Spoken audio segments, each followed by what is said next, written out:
The snow had already sealed the dirt roads into glassy ribbons by the time the first wagon arrived. Its iron wheels whispered against the ice, carrying three pale girls wrapped in mismatched coats. They did not speak. Their hands stayed folded in their laps, their eyes fixed on the pale horizon. The Daughters of Mercy convent rose ahead of them like a block of stone against the white sky, its slate roof trimmed with icicles long as walking sticks. A thin column of smoke curled from the chimney, slow and steady, as if it had been rising for years without pause. When the door opened, Mother Callista Ward stepped into the cold, her face framed by a starched white coif. She moved without hurry, her steps deliberate, her voice low and even as she welcomed the children inside. The townsfolk who had traveled with them felt relief. The girls were in safe hands now. Inside, the air smelled faintly of starch and boiled linen. The walls were lined with crucifixes carved from dark walnut, each one positioned so the eyes of Christ seemed to follow. The girls were led through narrow halls where the floorboards gave off a muffled groan underfoot. No one noticed that every door they passed had a lock on the outside, polished smooth from years of turning. Mother Callista's touch was light on their shoulders as she explained the rules. Obedience brought blessings. Disobedience brought lessons. Her tone was neither threatening nor kind. It was measured the way a clock strikes the hour. That night, the new arrivals were given cots in a long, dim dormitory. A row of small windows let in the moonlight, casting silver bars across the floor. The older girls in the room barely glanced at them, their faces expressionless. They moved in unison, folding their blankets with military precision, tucking their hair behind their ears at the same moment. It was not the stillness of shy children. It was the stillness of something trained. No whispers passed between them. No rustle of mischief or homesickness. They simply stared at the ceiling until the candles were snuffed out, and the room fell into a silence so heavy it seemed to press against the chest. The first lesson came before dawn. A brass bell clanged once, and the girls were led to the chapel. It was unheated, the stone walls slick with a thin skin of frost. Mother Callista knelt at the altar, her hands folded, her voice barely audible as she recited a prayer about purity through endurance. The younger girls shivered, but no one was allowed to shift or cough. When one did, a nun stepped forward and placed her hand gently on the girl's back, guiding her out of the line. She did not return for morning bread. Her cot was stripped, and by nightfall, a new girl from another county had taken her place. In the weeks that followed, the wagons came more often, always in winter, always carrying quiet ones, the pale, the unwanted, the children who would not be missed quickly. The townsfolk grew used to seeing the convent's high windows lit late into the night, the faint shadow of figures moving inside. Some whispered about the strange discipline of the girls, how they kept their eyes lowered in church and their hands clasped until the knuckles whitened. Others said it was good that someone was raising them to be orderly, that chaos bred sin. No one asked why no child ever aged out of the convent and returned to the town. Mother Callista kept meticulous records, though few would have recognized them for what they were. Each name was entered in a ledger, followed by a small, neat symbol, a circle, a cross, or a diamond. The meaning was hers alone. She visited each dormitory nightly, walking between the cots with the same slow pace, pausing now and then to place a hand on a girl's forehead. Those marked with a diamond in the ledger vanished sooner. The others followed in their turn. There was a method to it. Callista believed that silence was the truest form of devotion, that pain stripped the soul clean. The quiet ones were easier to work with. Their stillness allowed for greater precision in what she called refinements. Some were kept in dark closets for days, the air just thin enough to leave them dizzy, their knees buckling when the door finally opened. Others were required to kneel on coarse salt until their skin split and bled. The wounds rinsed not with water but with lye diluted to the edge of tolerability. These acts were not rushed. They were done with the same patient care one might use in sewing a torn hem. When a girl finally succumbed, whether through infection, exhaustion, or the gradual shutting down of the body, Callista would ensure she was prepared for burial before rigor set in. The hands were crossed over the chest, the mouth sewn shut with horsehair thread, an old practice she claimed prevented the devil from speaking through the dead. Each was placed in the earth along the edge of the property, in shallow graves that the winter snow soon disguised. The remaining girls were made to watch the lowering from the dormitory window, the glass cold against their foreheads, their breath clouding in the air. The deaths were never called deaths. They were returns, as though the girls had been sent back to some rightful place beyond reach. In the chapel, the nuns would pray over an empty cot, speaking as if the girl had simply moved on to another room.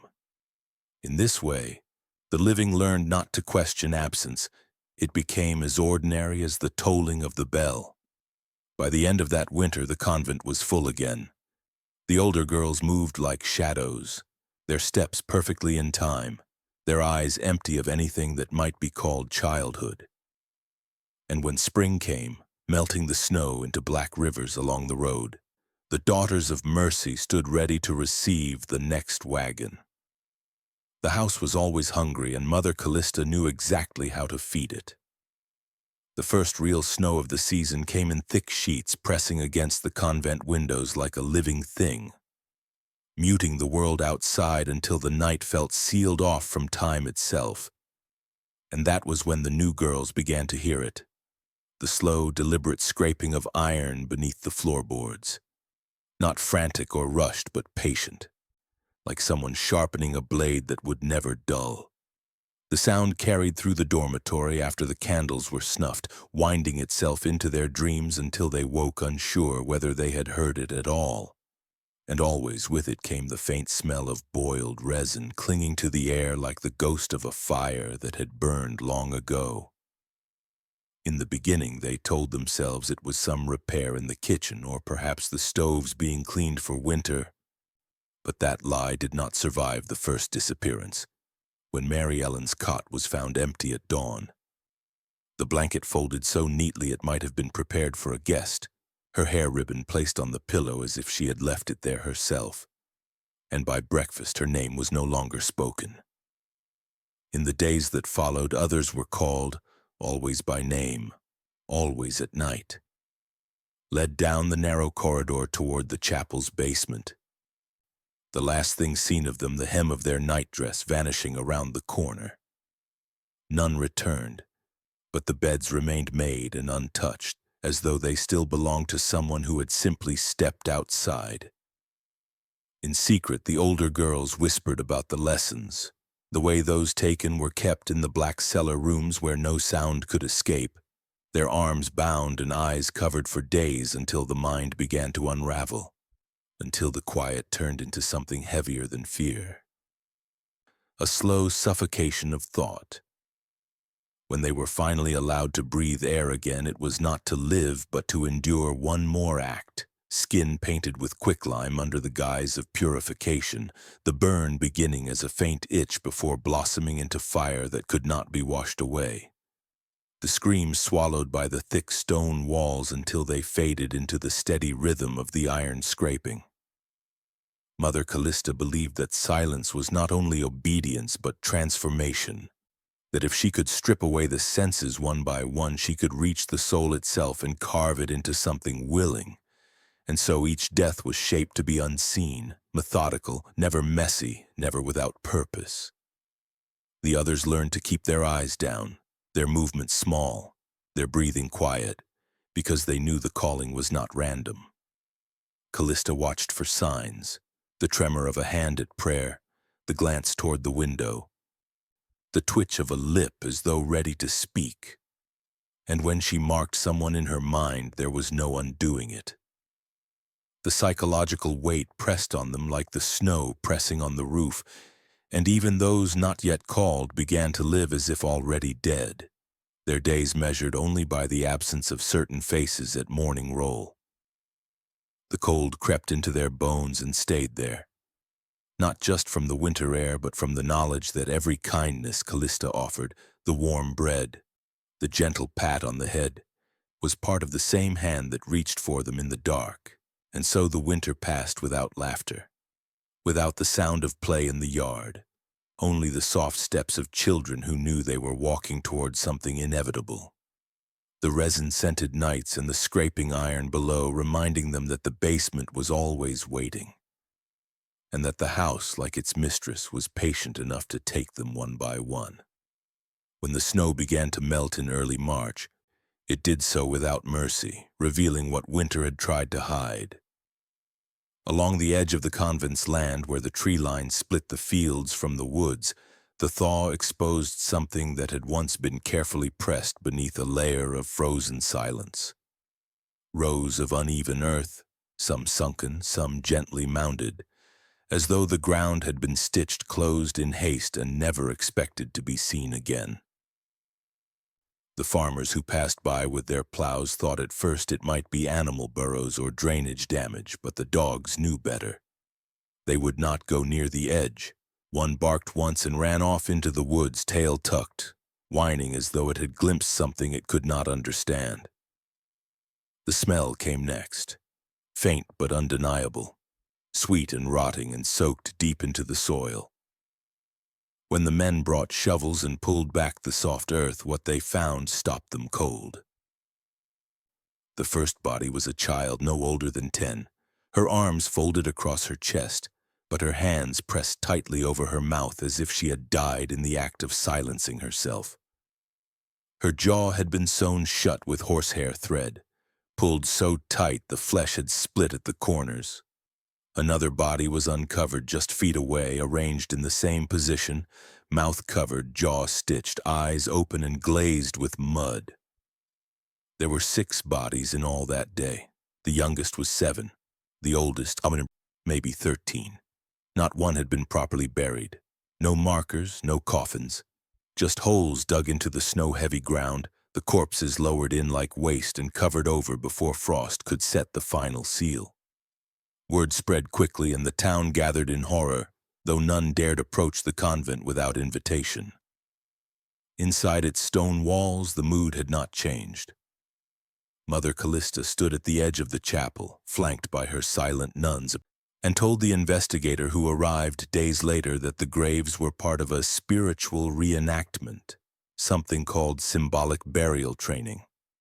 She explained that in older monasteries across Europe, young initiates had once practiced dying to the world before their vows. The bindings, she said, were meant to teach the cost of impure words, to show what it meant to speak without blessing. She said the girls had emerged unharmed.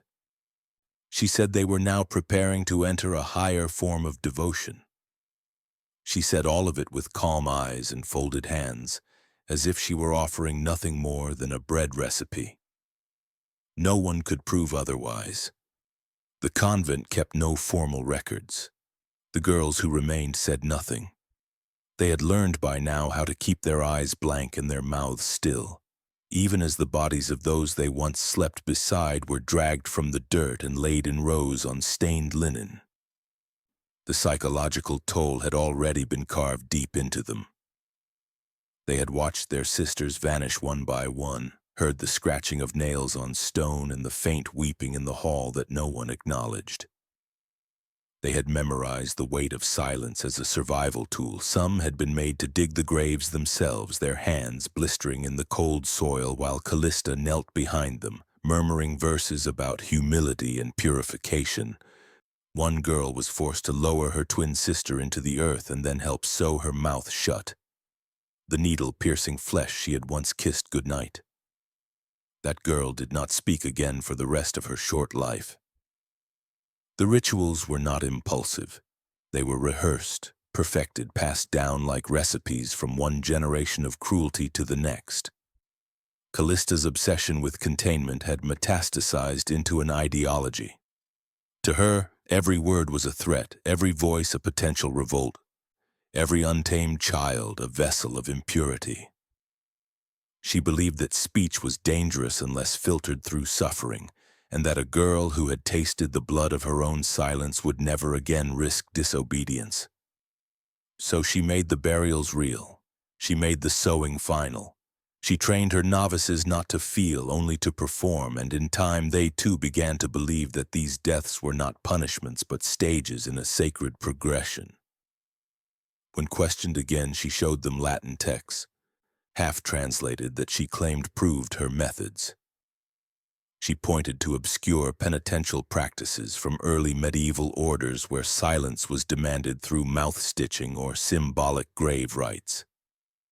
She presented these as historical continuity, not horror. She did not mention that those rituals had been banned centuries earlier. She did not care.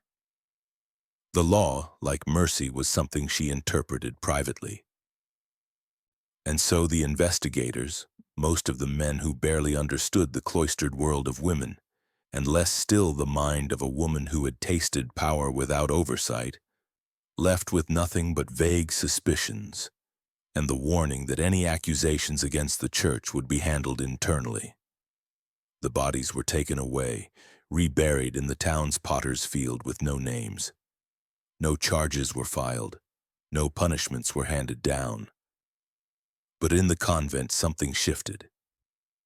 The girls knew now that the ground would not always stay closed, that sometimes what had been hidden could still rise. And Callista, for all her calm, became more severe. Her lessons grew colder, her punishments longer. The idea that her work might be interrupted made her more meticulous, more cruel. She refined the rituals, ensured the stitching was cleaner, the graves deeper, the girls more obedient. She worked not in anger, but with the focus of someone correcting a painting, smoothing out flaws until the final image could not be doubted. The threat of exposure had not broken her. It had only reminded her that in a world so eager to forget, evil must be precise to survive.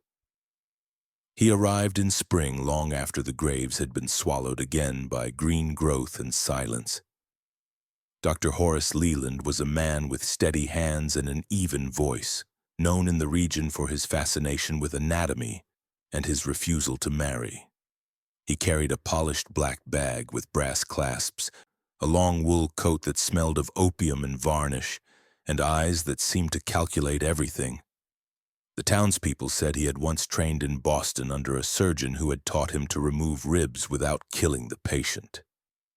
They said he had served in the madhouses where he learned how to keep people awake during procedures with the right mix of ether and prayer. No one questioned why he would settle in a place so remote. The convent needed a teacher. He needed silence. The arrangement was perfect. Mother Callista met him with a look of warmth that never reached her pupils. She told him the girls needed education in the human body, that understanding pain would help them understand mercy. She showed him the chapel, the dormitories, the places where the walls sweated in the dark. Then she unlocked the door to a room beneath the convent that had not been seen by anyone outside the order. A long, narrow space with hooks in the beams, rings bolted into the stone floor, and a wooden table built not for surgery but for obedience. There were leather straps along the sides, worn smooth from use. He asked nothing. He simply opened his ledger, dipped his pen in ink, and began. The first lesson was quiet. A girl no older than 12 was brought down, her wrists trembling. She had spoken out of turn during prayer. Callista whispered that this would help her find stillness. Dr. Leland placed her on the frame and began to draw lines across her arms and legs with charcoal, marking the joints like a butcher outlines meat. Then he set to work, not cutting, not breaking, but unfastening, one joint at a time. Her shoulders were first, then the elbows, then the knees. He used slow, deliberate pressure, sometimes his hands, sometimes a wooden brace. She did not scream at first. The shock held her silent. Only when her fingers stopped moving and her jaw locked open in agony did she begin to cry. He did not stop. The ledger he kept was obsessively detailed. Each entry listed the girl's name, age, and what he called her thresholds. He noted how long she remained conscious, how her breathing changed after the second joint gave way, how many minutes it took before she begged for death. He charted her resilience like a scientist records rainfall, describing the angle of the limbs, the degree of misalignment, the peculiar sounds the body makes when stretched beyond design. The nuns were instructed to hold her afterward, to whisper hymns into her ear and place warm cloth over her eyelids. This was not to comfort her, it was to ease her into the next stage of suffering without the mind breaking too soon. Over weeks, the methods grew more complex. He began inserting small wooden rods between the vertebrae to test spinal resistance. He hollowed bone marrow with syringes used originally for livestock. He pierced the cartilage of ears, fingers, and ribs to map the will's surrender. All of it done while the girls were conscious, awake, and held down by women who once sang lullabies. It became a form of ritual, a sacred act twisted beyond recognition.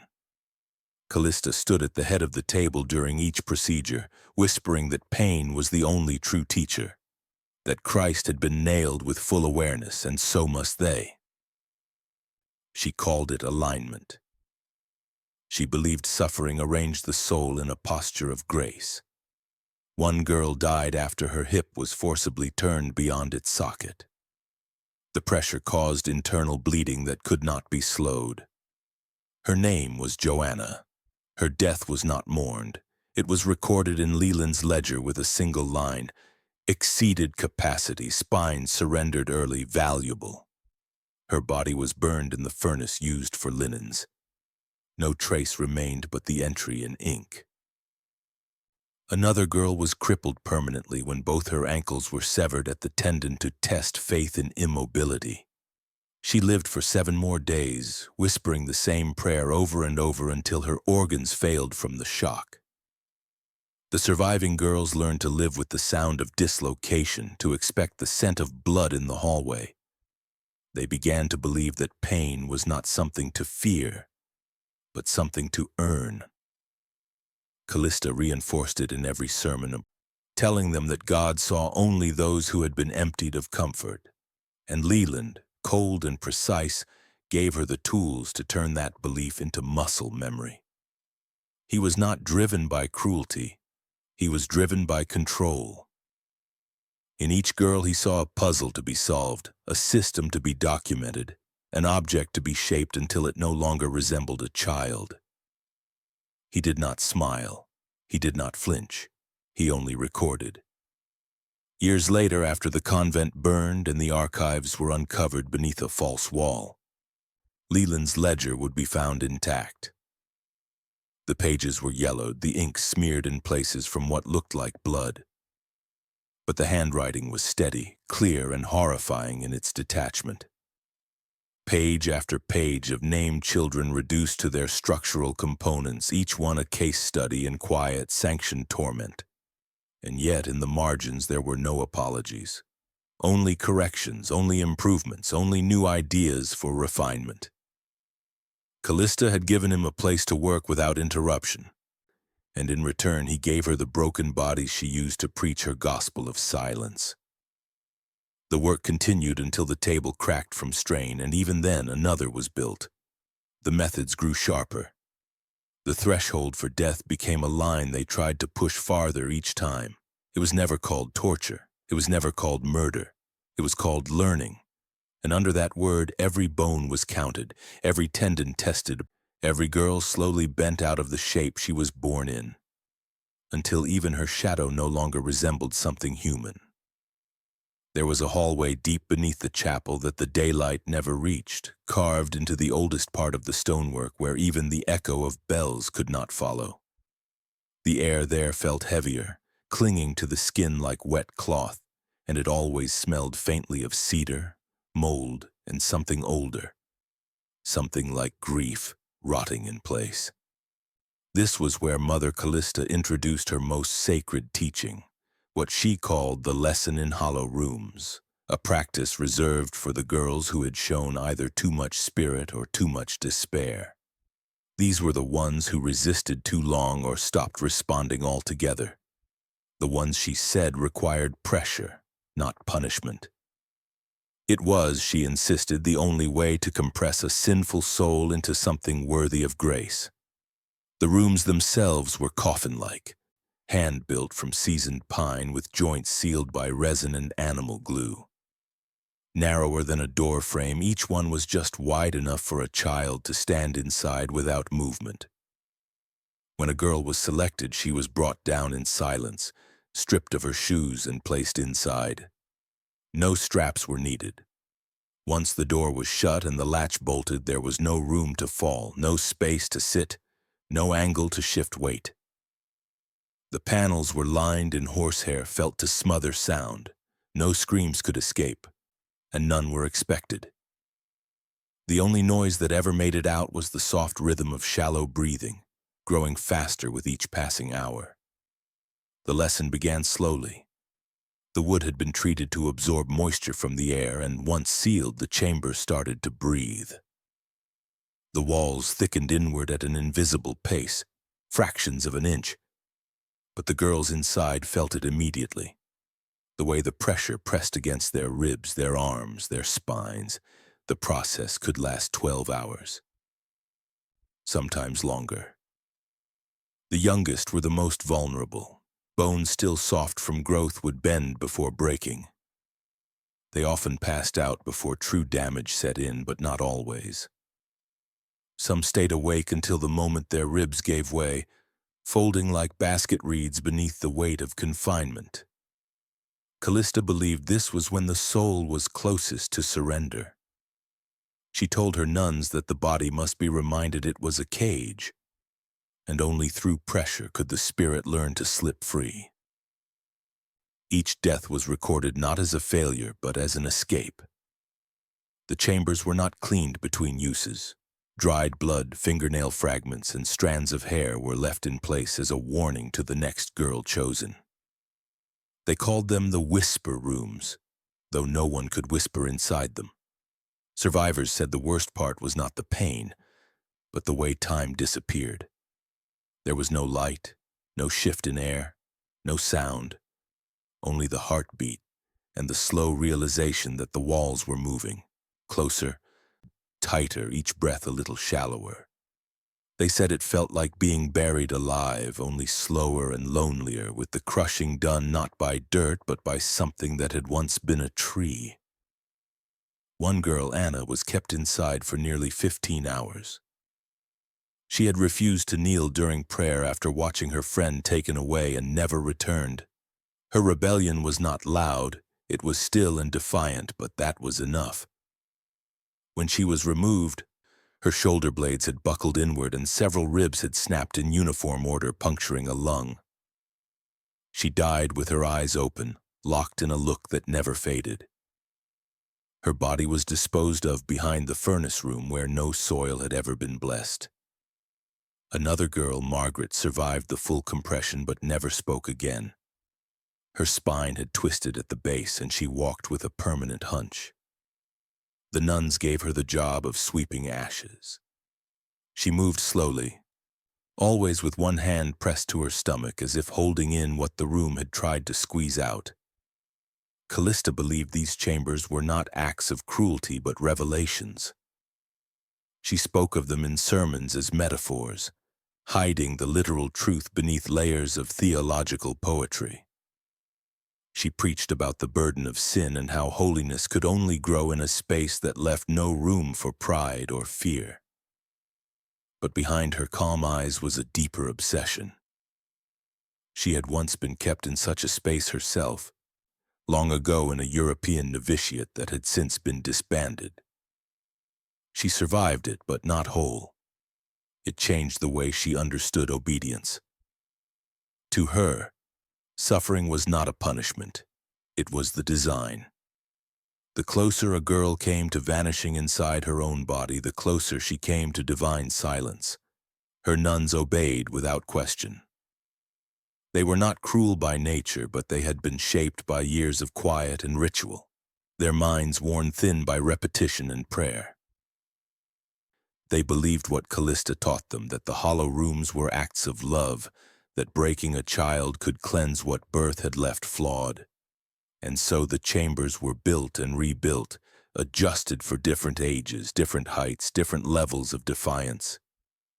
Some were fitted with small viewing slits, so Callista could watch the girls inside as the walls pushed inward. She said it was important to witness the transformation, to see the exact moment when resistance became surrender.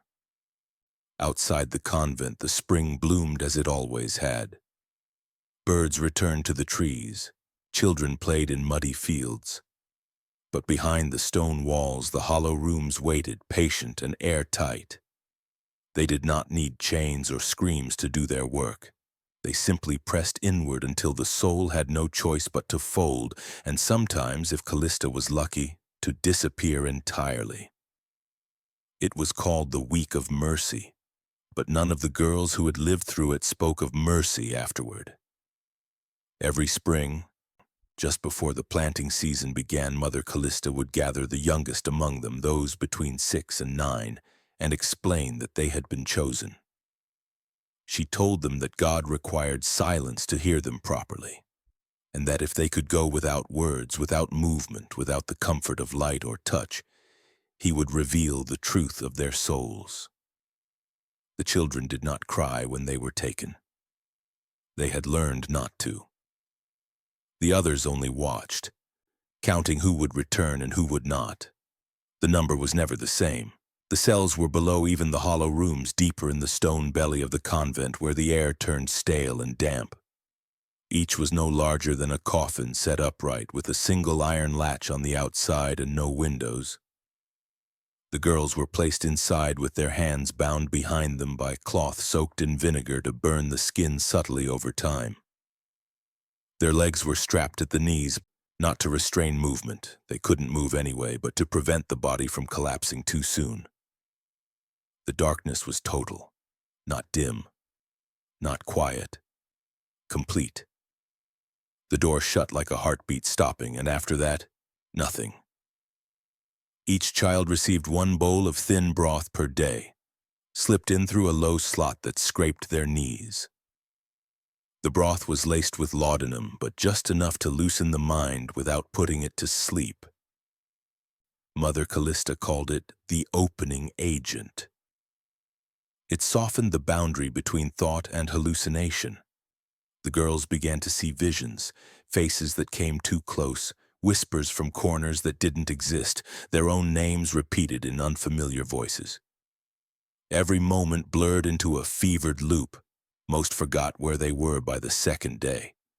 Some forgot who they were. That was the point. The nuns were assigned to listen at the door once per day, taking turns with a quill and a blank page. They were trained not to interpret, only to transcribe. If a girl cried out, they wrote every word.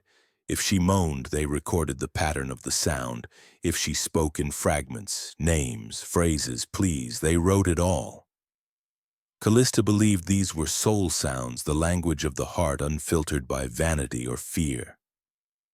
She kept the ledgers locked in a red chest in her private quarters, referring to them as spiritual diagnostics.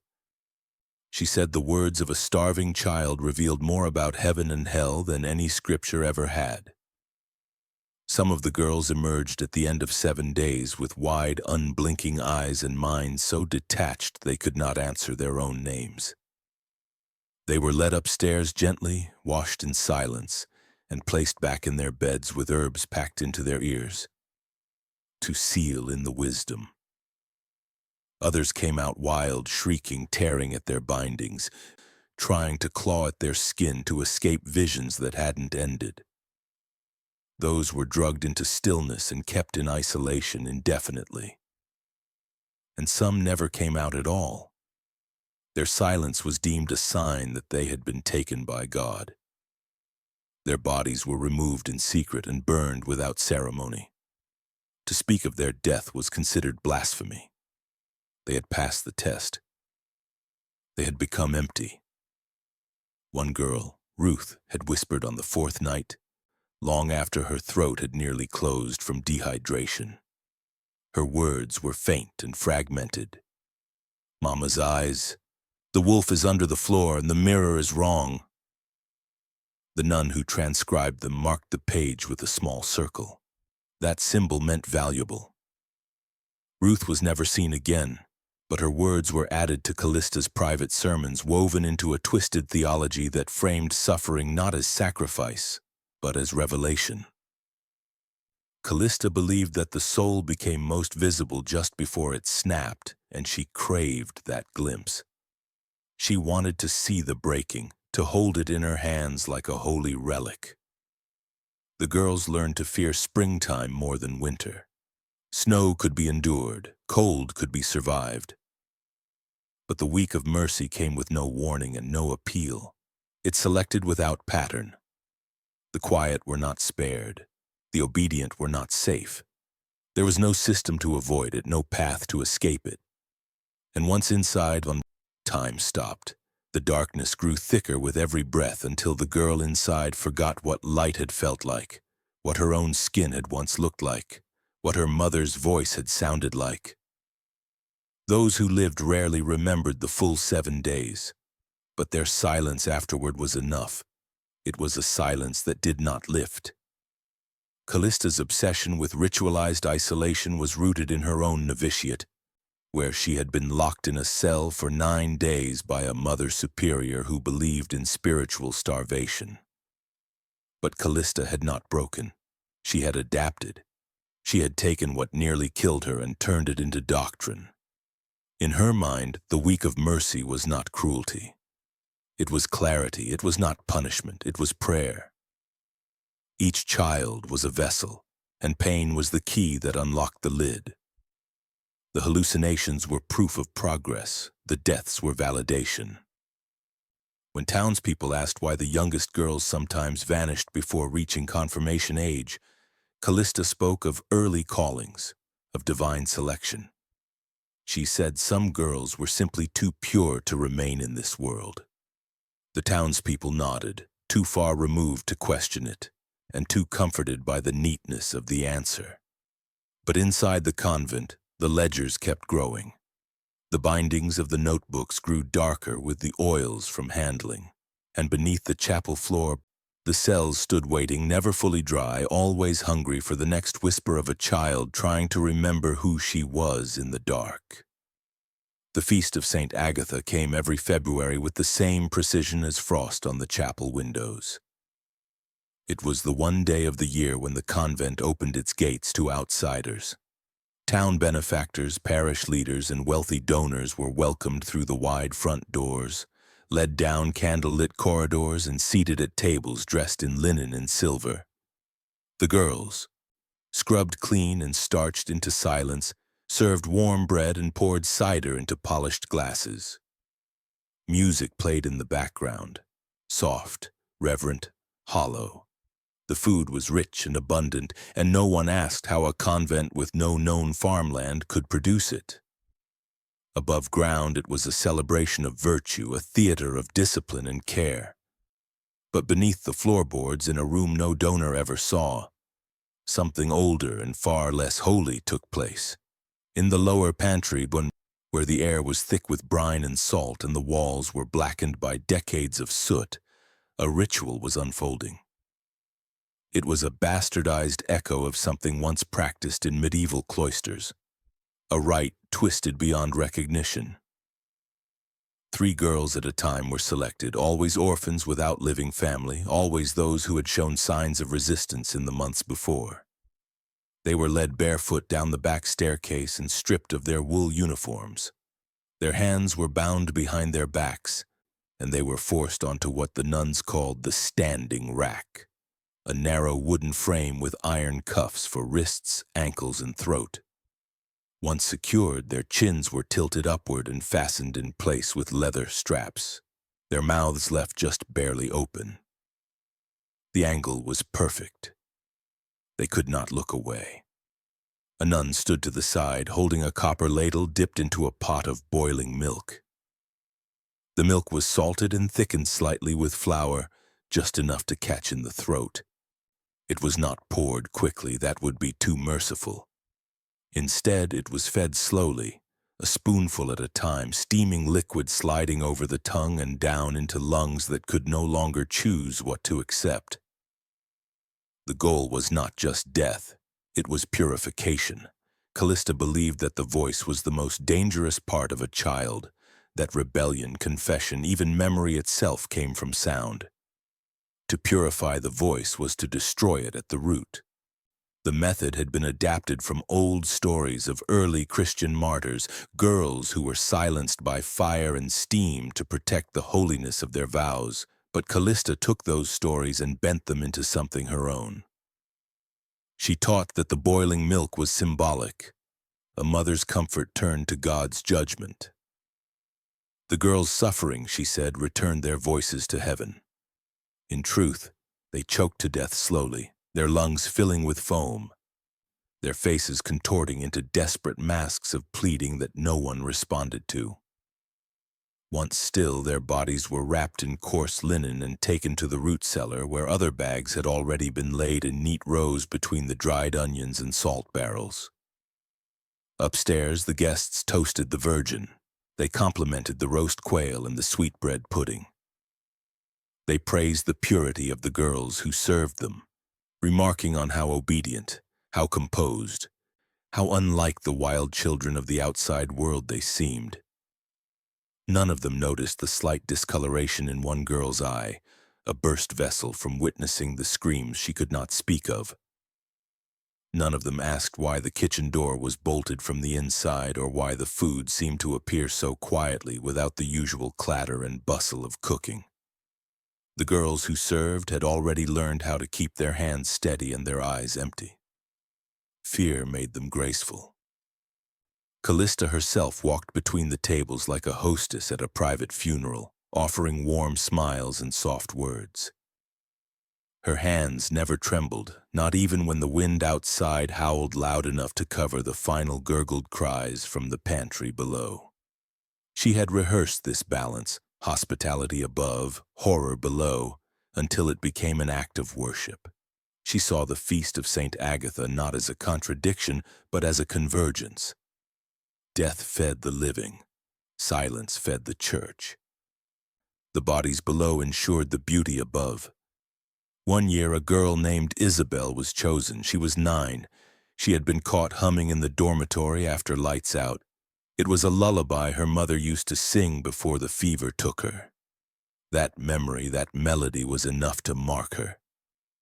When she was strapped to the rack, she struggled so fiercely that her jaw dislocated before the first ladle touched her lips. She died in half the time of the others, and Callista made note of it.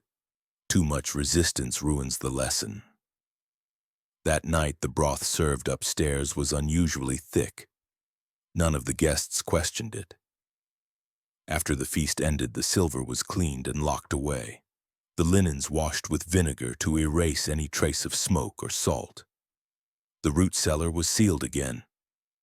The next day, the girls returned to their silent work. Their eyes were duller. Their mouths moved less.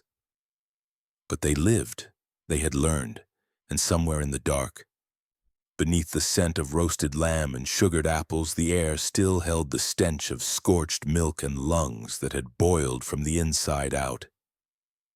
Callista believed that suffering should be sanctified, not hidden. But she also knew that evil survived longer when it wore silk and smiled during dinner. And so year after year the feast continued. And each time fewer and fewer people asked why the house always seemed quieter in the days that followed. In the spring of 1842, lightning struck the eastern spire of the convent during a storm that rolled through the valley like a warning too late to heed. The fire started in the chapel rafters, spreading silently before anyone above ground knew it had begun. When the bells rang, not in celebration but in alarm, the smoke had already filled the hallways. Nuns moved through corridors with wet cloths over their mouths, ushering girls out into the rain. And for a brief moment, the house of silence erupted with sound. Coughing, shouting, footsteps running down the stone paths. It was the only time in 2 decades that the gates were thrown open without ceremony. But fire is a strange kind of justice. It chooses where to feed, and what it leaves untouched it often exposes. When the embers cooled and the blackened skeleton of the chapel stood gutted against the ash-colored sky, the workers sent to clear the wreckage found something buried in the rubble beneath the altar. 5 wooden boxes, charred on the outside but miraculously intact. Each one had been sealed with rusted wire, the metal twisted in the shape of a cross. Inside were small books, hand-bound with thread and spine stitched with care, their covers singed but their pages untouched by flame. What survived was not Holy Scripture. It was memory. It was evidence. The diaries belonged to the girls, dozens of them, names that had been wiped from rosters, deaths never recorded. Each book was filled with cramped handwriting, some lines clean, others shaky and smudged, as if written in pain or panic. The first page of every diary began the same way. "If I am not seen again, this is my voice." What followed were unsparing accounts, entries that described how long they had been kept in the hollow rooms, how many ribs had cracked before they passed out, which nuns held them down during the boiling milk ritual. There were passages that recounted the hymns sung during dislocations, the smell of quicklime on skin, the exact temperature of the broth laced with laudanum. Some wrote prayers, some wrote curses, most wrote names. And not just names of the nuns, but townspeople, names of midwives who handed off children with quiet nods, names of men who visited once a year and left with sealed envelopes, names of fathers who brought their daughters with no return card arranged. Girls had witnessed these exchanges from dormitory windows, from behind crates in the kitchens, from within the very rooms meant to contain them. They wrote what they weren't supposed to understand, what they were too young to explain but old enough to feel as betrayal. And they hid those pages in the boxes Mother Callista never knew they'd built. What made the survival of these diaries even more impossible was what preserved them. The ink had been made from soot and animal tallow, a rudimentary form of manuscript preservation known only to scribes and certain rural healers. Someone had taught the girls how to protect their truth. It meant one thing unmistakably. At least one adult inside the walls had tried to leave a trace, had tried to prepare them. That knowledge shattered the town's silence more than the content ever could. Because it meant complicity. It meant someone had known and still allowed it to continue. The boxes were confiscated by church authorities the moment news of their discovery reached the bishop's office. But not before one civil clerk, a man named Thorne who had lost his niece to the convent 10 years prior, transcribed as much as he could. He copied 3 entire books by hand over 2 nights without sleeping. He later testified that what disturbed him most was not the acts themselves, but how methodical they were, how the punishments were not fits of madness but structured ceremonies repeated with precision. He said the pages read like religious instruction, only written in bone instead of ink. The impact spread quietly, like rot beneath floorboards. No legal action was taken. The convent claimed the writings were fiction, hysteria influenced by illness or demonic suggestion. Mother Callista vanished from public view, said to have taken ill from smoke inhalation. A replacement was named. But the girls noticed nothing changed. The rituals continued. The silence deepened. And the ash from the fire, instead of washing away the memory, became part of it. Some of the diaries were said to have had fingerprints burned into the pages, residue from girls who'd written while still bleeding. The psychological toll of the diaries was immediate. Some girls began refusing food, convinced it had been tampered with. Others tore hymnal pages from the chapel book, saying they heard voices behind the verses. A few began writing again, scribbling prayers backwards or carving names into the wooden bunk posts. They had read what their sisters had endured. They knew now that obedience did not spare you, it only postponed you. Callista had always preached that truth lived in silence, that the soul was most visible in the absence of sound. But the diaries said otherwise. They said that silence was a cage built by those too frightened to hear. Even in their recovery, the books changed nothing officially. But their existence haunted every corner of the convent. The girls who remained began glancing at the floorboards as if something might rise from below. Nuns whispered in Latin more often. The doors that once creaked were now oiled and muffled.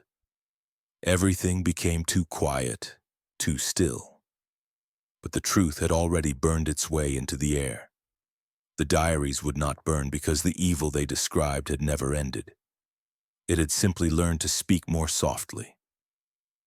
The first letter reached the county clerk's desk in mid-autumn. It came sealed with the state's insignia and carried the weight of official concern, an order to begin a formal inquiry into the affairs of the Daughters of Mercy convent. The fire had been too visible, the unearthed diaries too vivid, the whispers too many. Too many children gone, too many names missing, too much ash that couldn't explain the bone fragments buried beneath it. What began as a quiet inspection request became something closer to a reckoning. But reckoning in this place had already been practiced and perfected and buried. When the investigators arrived, they found the gates unlocked and the buildings nearly empty. The dormitories had been stripped, beds made with military precision, no linens disturbed. The chapel smelled of wax and vinegar, but no smoke. There were no girls, no Mother Superior, no teachers, no nuns in sight. The only signs of life were the still warm embers in the main hearth and a single sheet of parchment left at the altar with a prayer scrawled in charcoal. Forgive them for what they do not understand. There were no fingerprints, no personal belongings, no food left half-prepared. It was as if the entire convent had been lifted out of the earth and folded into fog. Records held by the church headquarters insisted that only 2 nuns had ever served at that convent, and both had died in an influenza outbreak a decade prior. The girls, it claimed, had either been relocated or returned to their families. No lists could be produced, no birth records matched. And when state officers pressed further, letters came from Rome, long, dense, and dripping with theology, reminding them that religious sanctuaries operated under divine, not civil order. The church's position was clear. There was nothing to see and nothing had been hidden. But within 2 weeks of the inquiry, 3 key witnesses were dead. The first was a young clerk who had handled transcriptions from the recovered diaries. He was found face down in a pond just outside town, a rosary clenched between his teeth, the crucifix embedded so deep in his throat it had bruised the base of his tongue.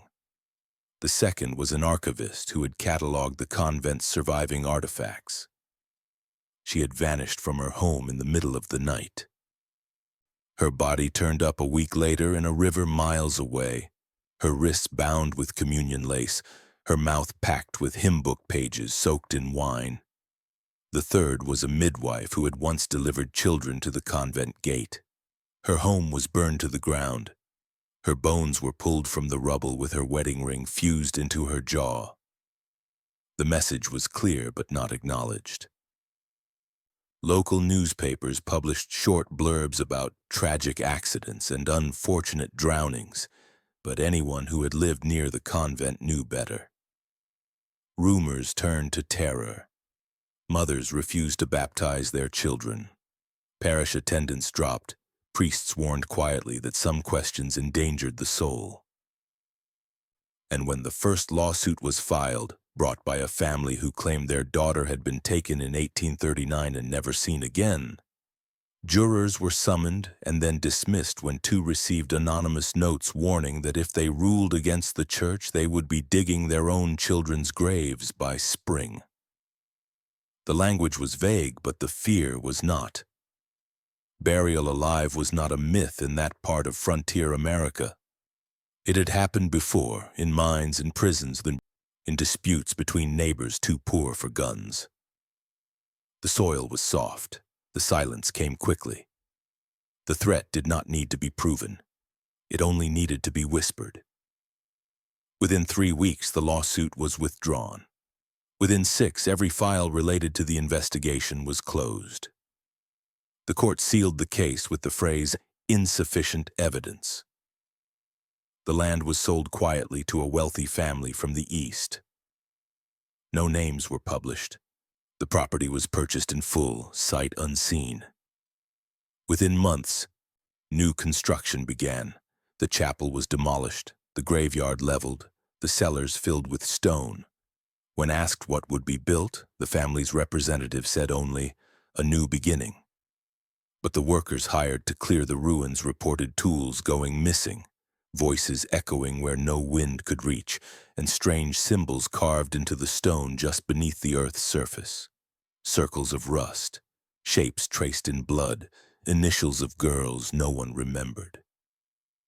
One man quit after finding a child's tooth inside the wall. He left without collecting his pay. Back in town, the fear turned inward. People spoke less. Families pulled their daughters from schools.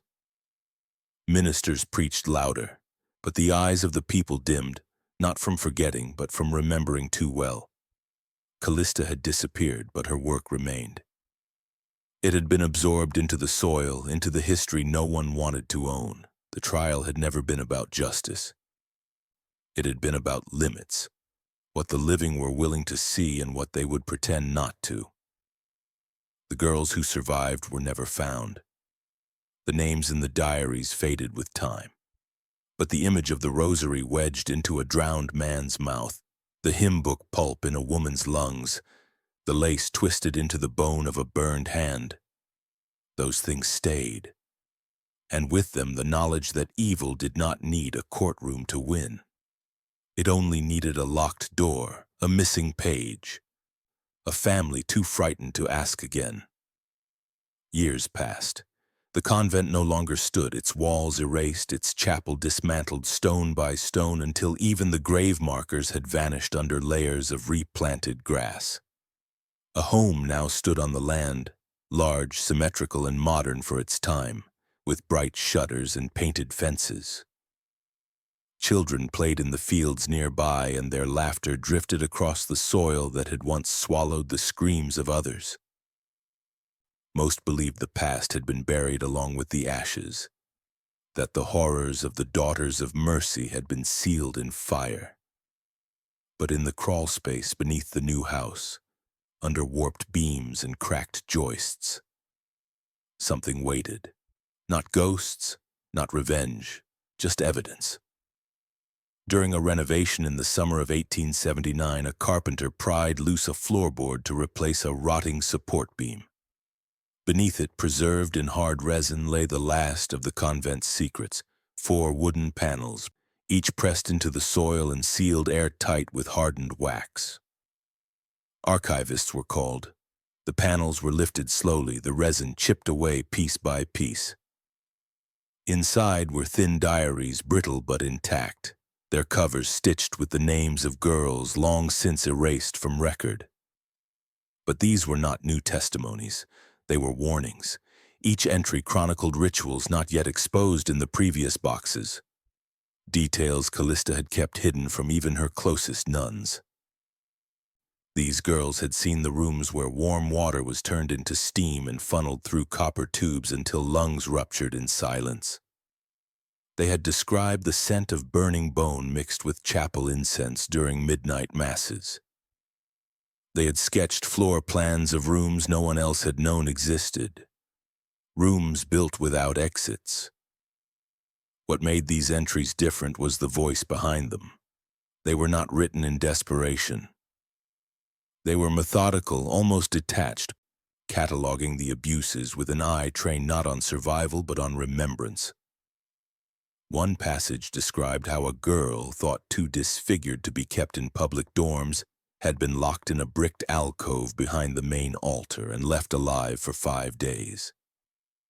Another revealed that Callista kept a private baptismal font filled not with holy water but with a mixture of lye and vinegar, where children were dipped for the cleansing of mouth sins, their tongues burned raw and swollen. The journals exposed a system that had grown smarter with each death, more efficient, more symbolic. Punishments were not just acts of cruelty, they were acts of belief.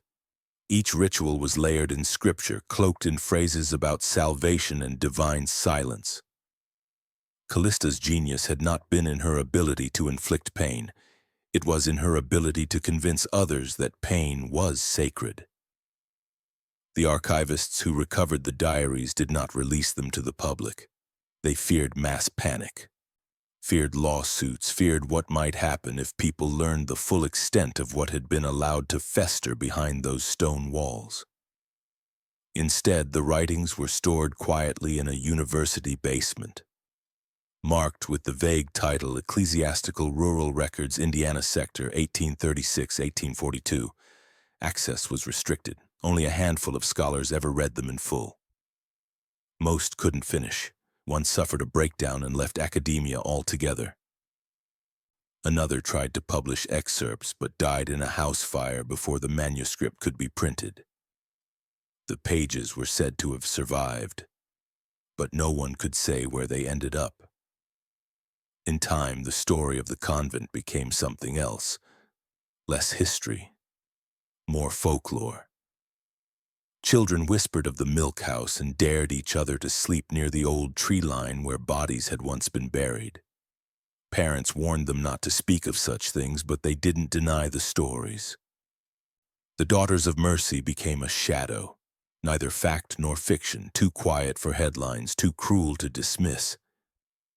But something deeper stayed behind, something harder to name. It lived in the way the town looked the other way when another orphanage opened just miles away. It lived in how the church built higher walls and locked newer gates. It lived in the silence between what people said and what they knew. The state eventually passed new laws regulating orphanages and religious institutions. Random inspections were introduced. Children were required to be registered. But none of it touched the root. The evil of the daughters had never been about loopholes or paperwork. It had been about trust. It had been about the deep comfort people found in believing that suffering, when framed in faith, must be holy. Callista had hidden herself not behind shadows, but behind charity. She had smiled while tightening the straps. She had blessed the rooms where children begged to die. She had never needed to hide, only to speak softly, to wear white, and to keep her voice steady when others faltered. What remains beneath that land is not just memory. It is the residue of unchecked authority wrapped in spiritual language, the legacy of a system built to protect appearances over people. The floorboards may be new, the windows may shine, but the foundation was poured over ash, and somewhere in the grain of the beams the silence still echoes. The kind of silence that doesn't beg for forgiveness. The kind that waits. Could it happen again? Look closely. Look at the places where voices are dismissed, where obedience is worshipped more than truth, where comfort matters more than justice. Look at what people are willing to ignore when evil comes dressed as order. Because evil, when it lasts, never arrives screaming. It arrives smiling. And when it is done, it leaves behind just enough silence for it to start again.